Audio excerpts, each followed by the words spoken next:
नमस्ते बच्चों। कक्षा 9 विषय विज्ञान और लेसन 5वां अपने शुरू कर रहे हैं। अपने जीवन की मौलिक इकाई कोशिका के बारे में अपने इसमें पढ़ेंगे।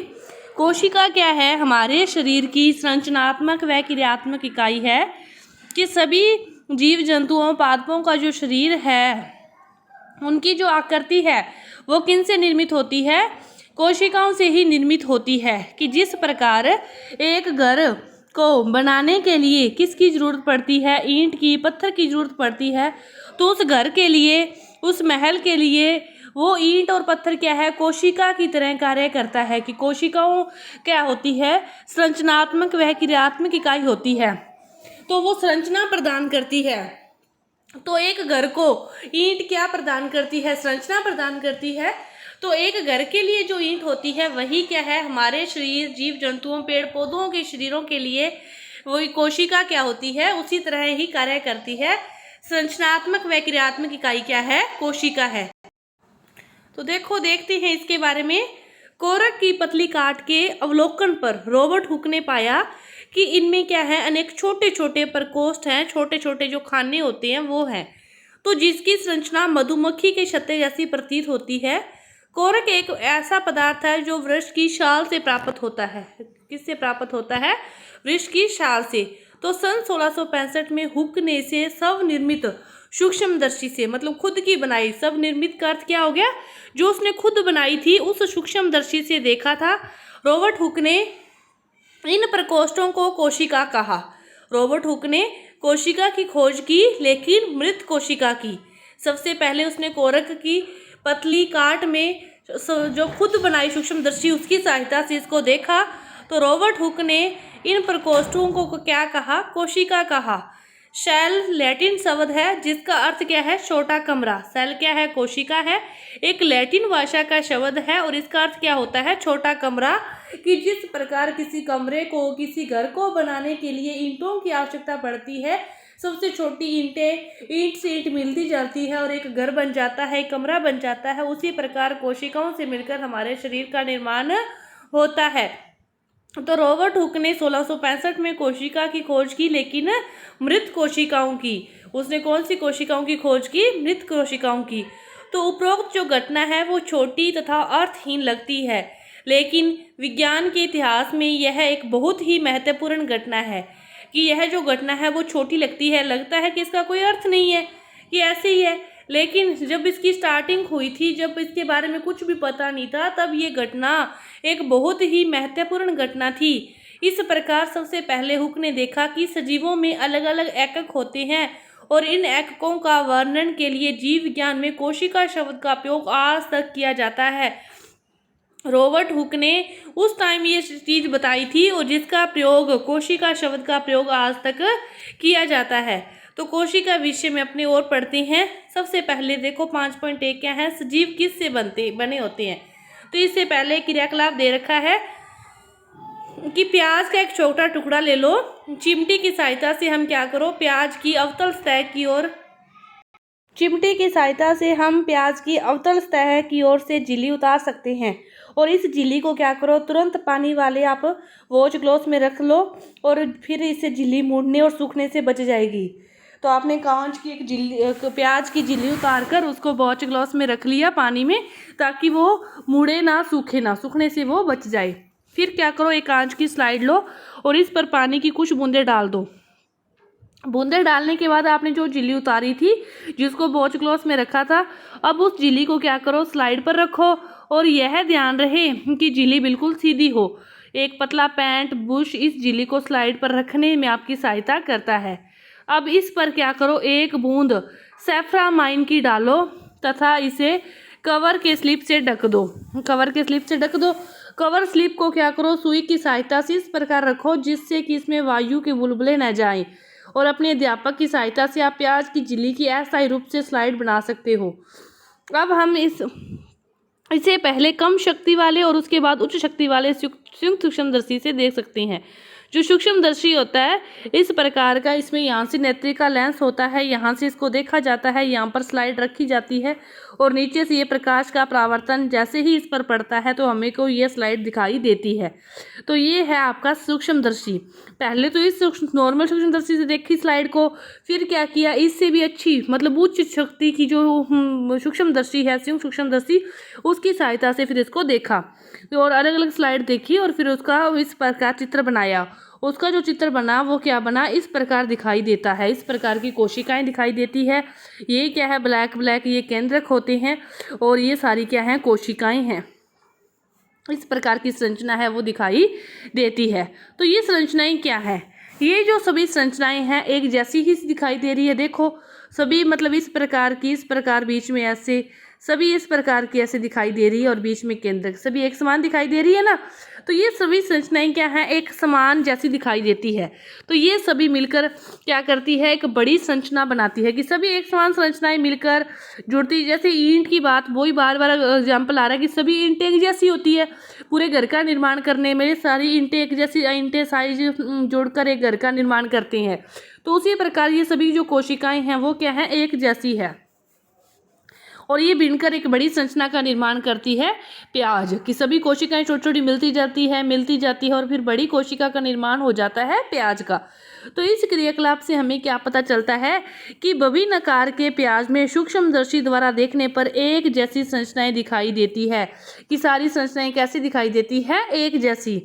प्याज की झिल्ली की कोशिकाएं क्या है, एक समान है और प्याज के आकार से इसका कोई भी संबंध नहीं है कि प्याज किस प्रकार का है, इससे उस कोशिकाओं का कोई भी संबंध नहीं है। उनका तो बस प्याज को बनाने में योगदान है, उसके आकार से मतलब ऐसा नहीं कि जैसी कोशिकाओं का आकार है वैसा ही उस आकृति का आकार होगा, ऐसा बिल्कुल भी नहीं है।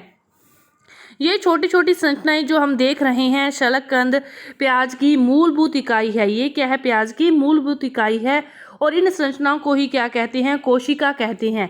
न केवल प्याज बल्कि जितने भी जीव जंतु हम अपने आसपास देखते हैं वे सभी भी कोशिकाओं से बने होते हैं। यद्यपि कुछ जीव क्या होते हैं, एक कोशिकीय होते हैं। कि अकेला प्याज नहीं, प्याज का उदाहरण लेकर इसने समझाने का प्रयास किया है, लेकिन अपने आसपास जितने भी जीव जंतु हैं वो सभी किससे बने होते हैं, कोशिकाओं से मिलकर बने होते हैं। लेकिन कुछ अपवाद हैं, कुछ जीव ऐसे हैं जो सिंगल एक कोशिका से ही बना होता है। जैसे अंडा, मुर्गी का अंडा है वो क्या है, एकल कोशिका है। कितना बड़ा है उसको अपने नग्न आंखों से देख सकते हैं, वो क्या है, एक कोशिका है। इसी तरह अन्य जीव भी, सजीव भी हैं जो क्या है, एक कोशिका होते हैं, उसमें एक ही कोशिका होती है, वो सभी प्रकार के कार्य करती है। हमारे शरीर में तो क्या है, विभिन्न प्रकार की कोशिकाएं हैं कि फीलिंग्स को कंट्रोल करने के लिए अलग कोशिकाएं हैं, खाना पकाने के लिए, पचाने के लिए अलग, हाथों कार्य करने के लिए अलग, तो सभी प्रकार की अलग अलग कोशिकाएं हैं। लेकिन कई जीव जो एक ही कोशिका से बने होते हैं उनमें क्या होता है कि वो संपूर्ण जो एक ही कोशिका उनके पूरे शरीर के कार्यों को क्या करती है, कंट्रोल में करती है। जैसे कि अमीबा, क्लेमिडोनोस, पैरामेशियम, बैक्टीरिया, ये हो सकते हैं कि इनका जो संपूर्ण जीव है एकमात्र कोशिका समूह में ही संपूर्ण जीव है। इन कोशिकाओं में एक जीव, इनको एक दूसरा नाम क्या है, एक कोशिकीय जीव भी कहते हैं। इसके अतिरिक्त बहुकोशिकीय जीवों में अनेक कोशिकाएं होती है और सभी कार्य करने के लिए अलग कोशिकाएं होती है, लेकिन इनमें क्या होता है, एक ही कोशिका संपूर्ण कार्य करती है। तो देखो प्रत्येक बहुकोशिक जीव एक कोशिका से ही विकसित हुआ है कि अपने बहुकोशिकीय है, लेकिन मिल को तो एक एक कोशिका से आगे मिलती है, मिलती तो एक एक कोशिका आगे से आगे फिर जाके ही विकसित होता है ना।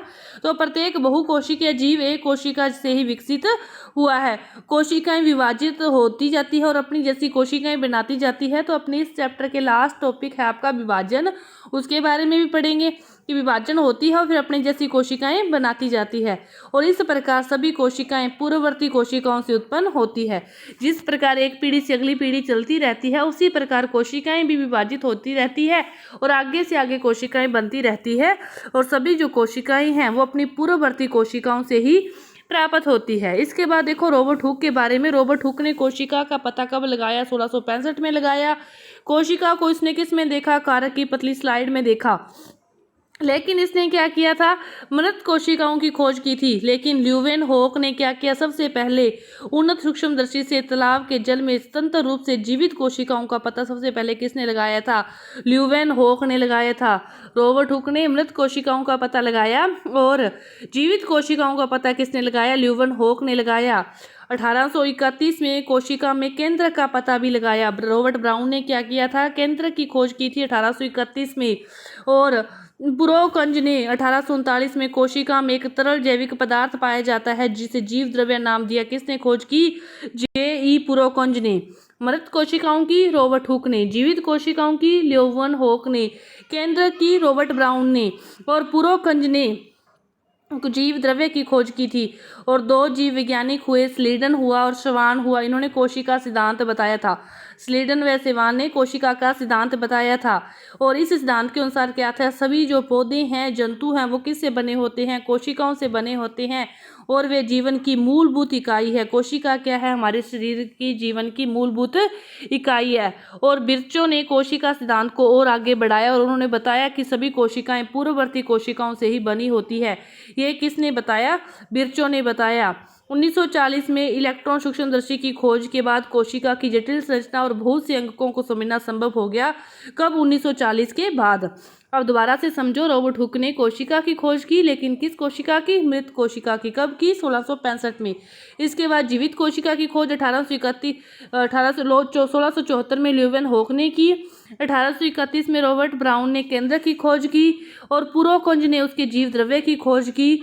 और स्वीडन व शवान ने कोशिका सिद्धांत दिया और उसको आगे किसने बढ़ाया, बिर्चो ने बढ़ाया। और 1940 में इलेक्ट्रॉन सूक्ष्मदर्शी की खोज हुई और उसके बाद ये सारे जो प्रयोग करने हैं आसान हो गए। और भी इसके बाद क्रियाकलाप दे रखा है कोशिकाओं के आकारों के बारे में, उसकी आकृतियों के बारे में क्रियाकलाप है, ये आपका देख सकते हो, पढ़ सकते हो।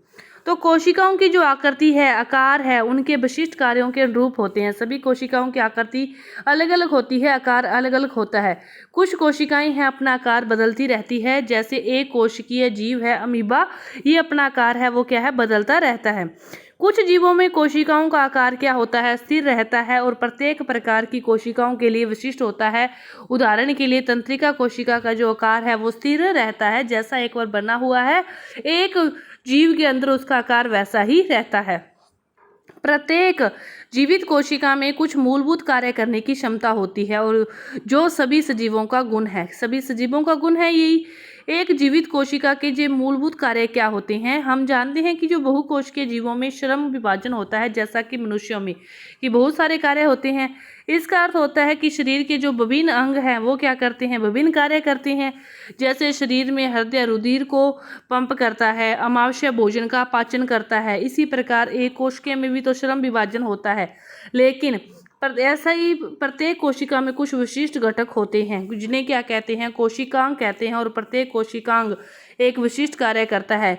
जिस प्रकार हमारे शरीर के सभी अंग अलग अलग कार्य करते हैं, उसी प्रकार एक ही कोशिका के अंदर भी केंद्रक, राइबोसोम, लाइसोसोम, माइटोकॉन्ड्रिया, गोल्गी काय, प्लास्टिड, हरित लवक, ऐसे बहुत सारे मतलब उसके अंदर कोशिका के अंदर पाए जाते हैं, जिन्हें क्या कहते हैं, कोशिकांग कहते हैं। उनके अंदर भी कार्य विभाजित होते हैं, बांटे हुए होते हैं। प्रत्येक जो कोशिकांग है वो अलग अलग कार्य करता है। तो उन सभी के बारे में भी अपने आगे पढ़ेंगे। तो ये कोशिकांग मिलकर क्या करते हैं, एक मूलभूत इकाई बनाते हैं, जिसे क्या कहते हैं, कोशिका कहते हैं। यह बड़ा रुचिकर है कि सभी कोशिकाओं में एक ही प्रकार के कोशिकांग होते हैं और इसमें कोई फर्क नहीं पड़ता कि उसके कार्य क्या हैं या किस जीव में पाई जाती है। मतलब सभी कोशिकाओं में समान कोशिकांग पाए जाते हैं, चाहे उस कोशिका का कोई भी कार्य हो, लेकिन उसके अंदर कोशिकांग सभी पाए जाएंगे। जो कार्य करना है वो वाला कोशिकांग वो कार्य कर देगा, बाकी कोशिकांग वहाँ पे रहेंगे। ऐसा नहीं है कि पाए नहीं जाएंगे। तो कोशिका किससे बनी होती है और कोशिका का संरचनात्मक संगठन क्या है, इसके बारे में अपने अगली वीडियो में करेंगे। धन्यवाद।